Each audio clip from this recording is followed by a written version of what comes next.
Breaking news అందుతోంది. Donald Trump కి ప్రధాని మోదీ వార్నింగ్ ఇచ్చారు. భారత్ పాక్ యుద్ధం నేనే ఆపానని చెప్పి పదే పదే చెప్పాడు ట్రంప్. అమెరికా ప్రమేయం ఏమీ లేదని చెప్పేశారు మోదీ. నేరుగా ట్రంప్ కే ఫోన్ చేసి క్లారిటీ ఇచ్చారు. ట్రంప్ తో సరిగ్గా 35 నిమిషాల పాటు ఫోన్లో సంభాషించారు. పాకిస్తాన్ కోరటం వల్లే సీజ్ ఫైర్ కి అంగీకరించాం తప్ప ఎవరి ప్రమేయం లేదు. భారత్ పాకిస్తాన్ మధ్య ఎవరి మధ్యవర్తిత్వం లేదు, ఇక ముందు కూడా ఉండదు అని చెప్పి చాలా స్పష్టంగా క్లారిటీ ఇచ్చారు. నేరుగా ట్రంప్కే ఫోన్ చేసి మరొకసారి ఇలాంటి వ్యాఖ్యలు మీరు చేయొద్దు అంటూ హెచ్చరిక పాస్ చేసినటువంటి పరిస్థితుంది. భారత్ పాకిస్తాన్ యుద్ధాన్ని నేనే ఆపాను అంటూ పదే పదే చెప్పుకుంటున్న డొనాల్డ్ ట్రంప్కి ప్రధాని మోదీ చాలా స్వీట్గా వార్నింగ్ ఇచ్చిన పరిస్థితుంది. పాకిస్తాన్తో యుద్ధాన్ని ఆపింది నేనే అని చెప్పుకోవడం సరిగా లేదు. ట్రంప్ మీకు మళ్ళీ ఒకసారి చెప్తున్నాను, భారత్ పాకిస్తాన్ మధ్య మీరు జోక్యం చేసుకోవద్దు. ఆపరేషన్ సింధూర్ సమయంలో మీరు చేసినటువంటి వ్యాఖ్యలు, మీరు పెట్టిన ట్వీట్లు ఏం బాలేదు, అసలు పద్ధతిగా లేదు, మీ తీరు మార్చుకోవాలంటూ చాలా స్వీట్గా ప్రధాని మోదీ వార్నింగ్ ఇచ్చిన పరిస్థితుంది. G7 దేశాల సదస్సుకు కెనడా వెళ్ళి ప్రధాని నేరుగా ట్రంప్తో భేటీ కావాల్సి ఉంది. కానీ ఇరాన్ యుద్ధం నేపథ్యంలో ముందుగానే ట్రంప్ వెళ్ళిపోయాడు. అక్కడి నుంచి ప్రధాని మోదీ ఫోన్ చేసి మాట్లాడారు. దాదాపు 35 నిమిషాల పాటు చర్చించారు. పదే పదే యుద్ధాన్ని నేనే ఆపానని చెప్పడం సరికాదంటూ అన్నారు. ఇదే విషయానికి సంబంధించి కొంత లోతుగా మనం ఈ ఫోన్ కాన్వర్జేషన్ని డిస్కస్ చేసే ప్రయత్నం చేద్దాం. న్యూస్ రూమ్ నుంచి లైవ్లో ఎడిటర్ తిరుమల్ జాయిన్ అయ్యారు, మాట్లాడదాం. తిరుమల్, ఈ ఫోన్ కాన్వర్జేషన్ ఏ విధంగా చూడాలి? 35 నిమిషాల పాటు ప్రధాని మోదీ ట్రంప్ మధ్య ఈ సంభాషణ సాగింది. ముఖ్యంగా భారత్ పాకిస్తాన్ ఆపరేషన్ సింధూర్ సమయంలో జరిగిన దానికి చాలా గట్టిగానే మాట్లాడినట్టుగా తెలుస్తోంది. ఒక స్వీట్ వార్నింగ్ ఇచ్చినటువంటి సమాచారం మనకు వస్తుంది. దీన్ని ఎట్లా అర్థం చేసుకోవాలి? అంటే మొత్తానికి భారత్ పాకిస్తాన్ యుద్ధం తర్వాత ఏదైతే ఆపరేషన్ సింధూర్ ఉందో, ఆపరేషన్ సింధూర్ తర్వాత భారత్ పాకిస్తాన్ మధ్య తలెత్తిన ఉద్రిక్తతల నేపథ్యంలో అమెరికా మేమే ఆపాం యుద్ధాన్ని అని ట్రంప్ పదే పదే చెప్పుకోవడం పట్ల మొత్తం భారతదేశంలో రాజకీయ వ్యవస్థ ఒకసారిగా కుదలేనట్టుగా అయిపోయింది. ముఖ్యంగా చెప్పాలంటే భారత పౌరుల్లో కూడా కాస్త నిరాశ నిస్పృహ పెరిగింది. అంటే ప్రధాని మోదీ ట్రంప్ చెప్పిన మాటలు విన్నారా అనే చర్చ ఒకటి జనంలో కూడా లోతుగా వెళ్ళింది. అంతేకాదు ప్రతిపక్షాలు కూడా మోదీని పదే పదే టార్గెట్ చేస్తూ ట్రంప్ చెప్పడం వల్ల యుద్ధం ఆగిందా, ట్రంప్ మాట విన్నారా ప్రధాని మోదీ అనే చర్చ మొదలైంది. ప్రతిపక్షాలు కూడా పదే పదే ప్రధాని మోదీని టార్గెట్ చేస్తూ వచ్చారు. అయితే డొనాల్డ్ ట్రంప్ మాత్రం చాలా స్పష్టంగా చాలా ప్రపంచ వేదికలపైన చాలాసార్లు పదే పదే చెప్తూ వస్తున్నారు, పాకిస్తాన్ భారత్ యుద్ధాన్ని నేనే ఆపాను, వాణిజ్య ట్రేడ్ వార్నింగ్ ఇచ్చాను, 2 దేశాలతో ఒప్పందాలు నిలుపుదల చేస్తారు మీరు యుద్ధం ఆపకపోతే, అందుకే నాకు భయపడి 2 దేశాలు యుద్ధాన్ని ఆపేశాయని ట్రంప్ పదే పదే చెప్తూ వస్తున్నారు. డొనాల్డ్ ట్రంప్ వ్యాఖ్యలపైన మొత్తం భారత పౌరులు కూడా తీవ్రమైన ఆగ్రహంతో ఉన్నారు. నిజానికి పాకిస్తాన్కి భారత్కి మధ్య ఉన్న ఉద్రిక్తతలు వేరు. పాకిస్తాన్ భారతదేశంలో మత ఛాందసవాదాన్ని రెచ్చగొడుతున్నాయి, ఉన్మాదాన్ని రెచ్చగొడుతుంది, భారతదేశంలో ఉగ్రవాద కార్యకలాపాలకు కారణమవుతుంది, భారతదేశంలో విధ్వంసం సృష్టిస్తోంది. ఏప్రిల్ 22న పహల్గామ్లో జరిగిన దాడి ఒక్కసారిగా భారత ప్రజల్లో తీవ్ర ఆవేదనని, బాధని, కన్నీళ్ళని మిగిల్చింది. ఇటువంటి సమయంలో భారత్ ఖచ్చితంగా పాకిస్తాన్కి గుణపాఠం చెప్పి తీరుతుంది. ఖచ్చితంగా భారత్ పాకిస్తాన్ పైన దాడి చేసి తీరుతుంది. ఎందుకంటే పాకిస్తానే భారత్లో ఉగ్రవాదాన్ని పెంచి పోషిస్తుందని ప్రపంచం మొత్తానికి అర్థమయ్యేలా చెప్పాలనుకుంది. అందుకే ఆపరేషన్ సింధూర్లో మే 6వ తేదీ రాత్రి 9 చోట్ల పాకిస్తాన్లో మెరుపు దాడులు చేసింది, ఉగ్రవాద శిబిరాల్ని ధ్వంసం చేసింది. ఆ తర్వాత పరస్పర యుద్ధంలో కూడా పాకిస్తాన్లోని వైమానిక శిబిరాల్ని, ఎయిర్ బేసుల్ని కూడా 11 చోట్ల ధ్వంసం చేసింది. ఇదంతా భారత్ శక్తి సామర్థ్యాలకు సంబంధించిన విషయం. భారత్ దగ్గర ఉన్న బ్రహ్మోస్ క్షిపణి తన తడాక ఏంటో చూపించింది. ప్రపంచం మొత్తం ఆఖరికి అమెరికాలో ఉన్న యుద్ధ నిపుణులు కూడా చెప్పారు బ్రహ్మోస్ చాలా శక్తివంతంగా, బలంగా పనిచేసింది. నిజానికి భారత్ తాకిడిని తట్టుకోలేకపోయింది పాకిస్తాన్, భరించలేకపోయింది పాకిస్తాన్. భారత్ ఇచ్చిన సాంక్షన్స్ అంటే సింధు జలాల ఒప్పందం రద్దు చేసుకోవడం కావచ్చు, ఇండియా పాకిస్తాన్ మధ్య వీసాలు రద్దు చేయడంతో పాటు పాకిస్తాన్కి సంబంధించిన రాయబార కార్యాలయంలో ఉద్యోగుల్ని తగ్గించడంతో పాటు భారత గగనస్థలంలోకి పాకిస్తాన్ విమానాల రాకపోకల్ని, చాలా అనేక ఆంక్షల్ని, వ్యాపార లావాదేవీలతో సహా మొత్తం సంబంధాలన్నీ పూర్తిగా తెగిపోయాయి. ఇటువంటి పరిస్థితుల్లో ట్రంప్ నేను ఆపాను యుద్ధాన్ని, నేనే ఆపాను అడక్కపోయినా చెప్తున్నాడు ట్రంప్.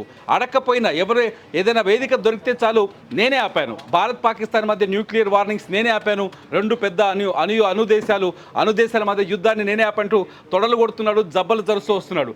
ఇది భారత ప్రజలు జీర్ణించుకోలేని పరిస్థితి, మనం కూడా జీర్ణించుకోలేని పరిస్థితి. ఎందుకంటే చాలా స్పష్టంగా యుద్ధం తదనంతర పరిణామాలపై ప్రధాని మోదీ దేశాన్ని ఉద్దేశిస్తూ ఒక కీలకమైన వ్యాఖ్య చేశారు.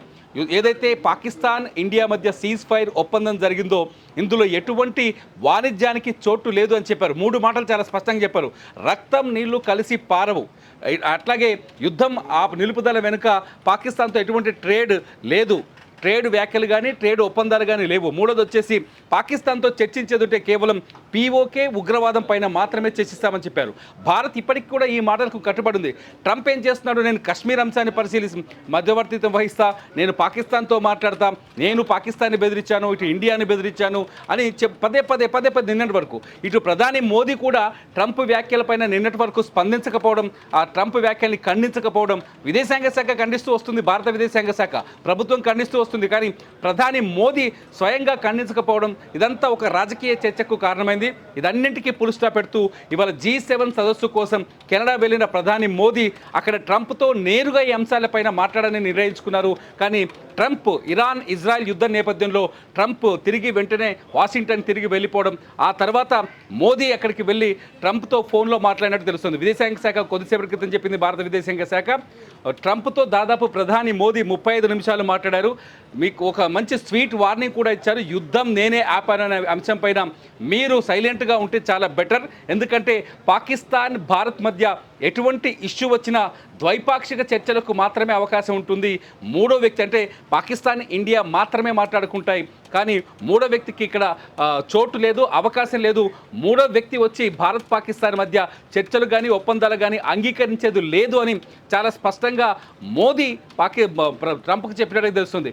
మోదీ చెప్పిన తర్వాత అయినా ట్రంప్ నోరు మూసుకొని ఉంటాడా లేదా అనేది ఇప్పుడు అతిపెద్ద ప్రశ్న ఇక్కడ. ఎందుకంటే ట్రంప్ గురించి చాలా స్పష్టంగా తెలుసు. అతను మొదటి విడతలో కావచ్చు, రెండో దఫలో కావచ్చు, ప్రతి చోట ఈ యుద్ధాన్ని నేనే ఆపాను, గాజాతో యుద్ధాన్ని నేనే ఆపాను, నేను వీళ్ళ మధ్య యుద్ధాన్ని నేనే ఆపాను, నేను లేకపోతే ఇప్పటికే రష్యా విషయంలో కూడా ఇటువంటి మాటలే మాట్లాడాడు ట్రంప్ కొద్ది రోజుల క్రితం.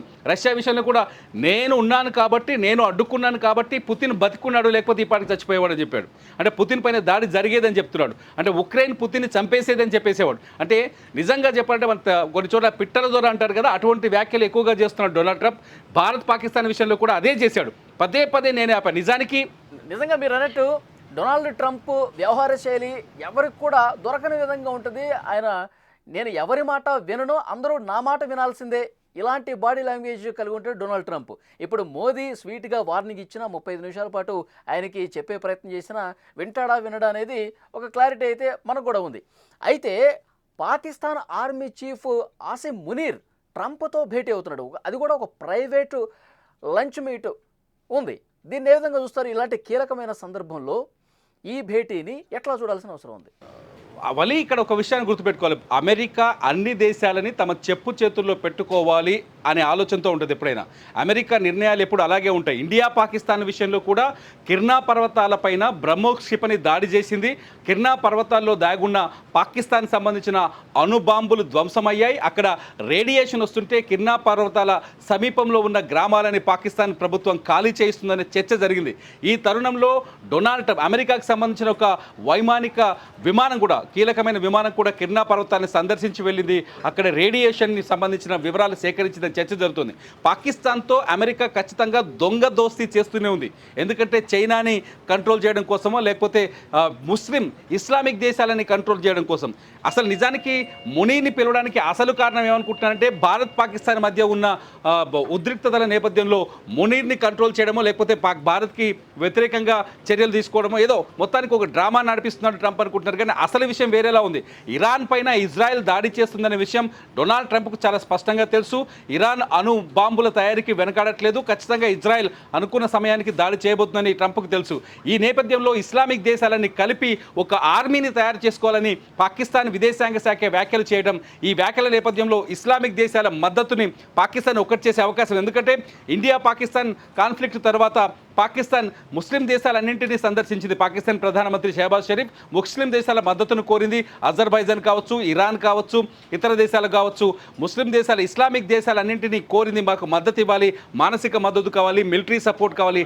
టర్కీ లాంటి దేశం బహిరంగంగా మద్దతు ఇవ్వడం, చైనా బహిరంగంగా మద్దతు ఇస్తున్న తరుణంలో ఖచ్చితంగా పాకిస్తాన్ని తమ గుప్పెట్లో పెట్టుకుంటే ఈ సైనిక ఏదైతే ఇస్లామిక్ ఆర్మీ ఏర్పాటుని అడ్డుకోవచ్చు అనేది ట్రంప్ ఆలోచనగా తెలుస్తుంది. ఈ నేపథ్యంలోనే మునీర్ని ఇవాళ మధ్యాహ్నమే, అంటే అమెరికా సమయం ప్రకారం మధ్యాహ్నం 1 గంటకి డొనాల్డ్ ట్రంప్, మునీర్ ఇద్దరు వాషింగ్టన్లోని వైట్ హౌస్లో సీక్రెట్ లంచ్ చేయబోతున్నారు. ఈ లంచ్లో కేవలం మునీర్, ట్రంప్ మాత్రమే ఉంటారు. అట్లాగే అమెరికా విదేశాంగ శాఖ, అట్లాగే భద్రతా శాఖ సంబంధించిన ప్రతినిధులు ఉంటారు. ట్రంప్ మునీర్తో ఏం మాట్లాడుతున్న విషయాన్ని కనీసం మీడియా కూడా తెలియజేయట్లేదు. మీడియా ప్రతినిధుల్ని కూడా ఎంట్రీ లేదని చాలా స్పష్టంగా వైట్ హౌస్ ప్రకటించింది. ఈ నేపథ్యంలో మునీర్, ట్రంప్ ఏం మాట్లాడుకుంటున్నారు పెద్ద మిస్టరీ. ఈ మిస్టరీ వెనుక ఉన్నది ఖచ్చితంగా ఇదే అనుకోవచ్చు. ఏంటంటే ఇస్లామిక్ ఆర్మీ ఒకటి తయారవ్వాలి. ఒకవేళ ఇస్లామిక్ ఆర్మీ తయారైతే పశ్చిమాసియాలో పాకిస్తాన్కి, అమెరికాకి పప్పులు ఉడకవు. ఎందుకంటే చాలా ముస్లిం కంట్రీస్లో అమెరికాకి సంబంధించిన ఎయిర్ బేస్లు ఉన్నాయి. ఒకవేళ అమెరికాకి అక్కడ ఫ్రీడమ్ కావాలి అంటే ఖచ్చితంగా అక్కడ ముస్లిం కంట్రీస్ సపోర్ట్ కావాల్సి ఉంటుంది. ఈ నేపథ్యంలోనే ఆ కూటమిని విచ్ఛిన్నం చేసే ప్రయత్నం కావచ్చని ఒక చర్చ. రెండోది వచ్చేసి భారత్ పాకిస్తాన్ మధ్య ఉద్రిక్తతల నేపథ్యంలో మళ్ళీ నేనే యుద్ధాన్ని ఆపాను అంటున్నాడు కదా. నేనే యుద్ధాన్ని ఆపాను అనే విషయాన్ని బలపరచుకోవడం కోసం భారత్ ప్రపంచంలోనే 3వ అతి శక్తివంతమైన దేశంగా ఎదుగుతున్న తరుణంలో భారత్ కూడా మా కంట్రోల్లోనే ఉందని ప్రపంచానికి చెప్పే ప్రయత్నం, పాకిస్తాన్ మా కంట్రోల్లో ఉందని ప్రపంచానికి చెప్పే ప్రయత్నం చేస్తున్నట్టుగా భావించవచ్చు. ఎందుకంటే డొనాల్డ్ ట్రంప్ పెద్ద గేమ్ ప్లేయర్, చాలా స్పష్టంగా చూడొచ్చు. ఉక్రెయిన్ ఎప్పుడైతే రష్యా పైన ఆపరేషన్ స్పైడర్ వెబ్ చేసిందో, ఆ తర్వాత అంతకుముందు పుతిన్ పైన తీవ్రమైన వ్యాఖ్యలు చేశాడు.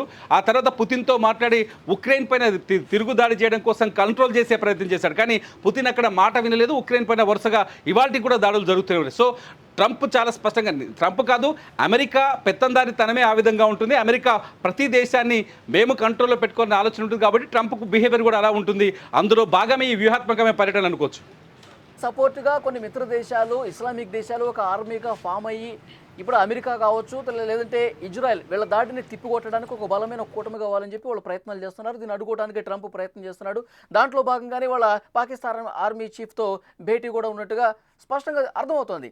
కానీ ఇస్లామిక్ దేశాలు ట్రంప్ ట్రాప్లో పడే అవకాశం ఏ మేరకు ఉంది? అడ్డుపడినా సరే ట్రంప్ మాట విని నడుచుకునే పరిస్థితి ఏ విధంగా ఉంది? ఎందుకంటే ఏదైతే వాళ్ళ స్వయం ప్రతిపత్తికి ఇబ్బంది కలిగే పరిణామం కదా. ఎప్పటి నుంచో వాళ్ళు మిత్ర దేశాలుగా ఉన్నారు. పాకిస్తాన్ ఆల్రెడీ హామీ ఇచ్చేసిందట. అదే ఖమీని కూడా చెప్తున్న పరిస్థితి. ట్రంప్ పాచికలు పారతాయా దీని ముందు? కానీ పాకిస్తాన్ ఖండించింది. వలి ఇక్కడ ఒక విషయాన్ని గుర్తుపెట్టుకోవాలి. పాకిస్తాన్ ఖండించింది ఆల్రెడీ.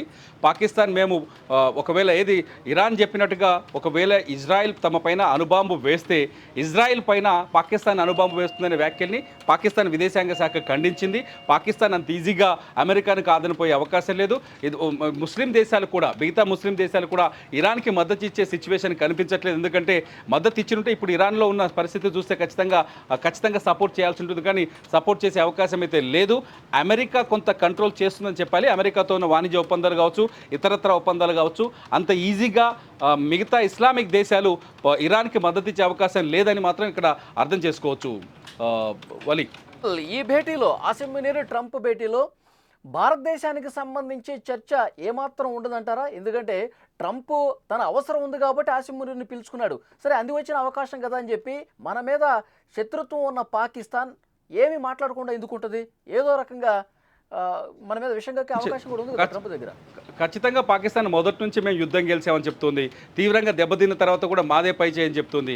ఇప్పుడు ఆసిఫ్ మునీర్ని ట్రంప్ పిలవడంతో మేము విజయం సాధించాం కాబట్టి ట్రంప్ మమ్మల్ని పిలిచి గౌరవించాడని చెప్పొచ్చు.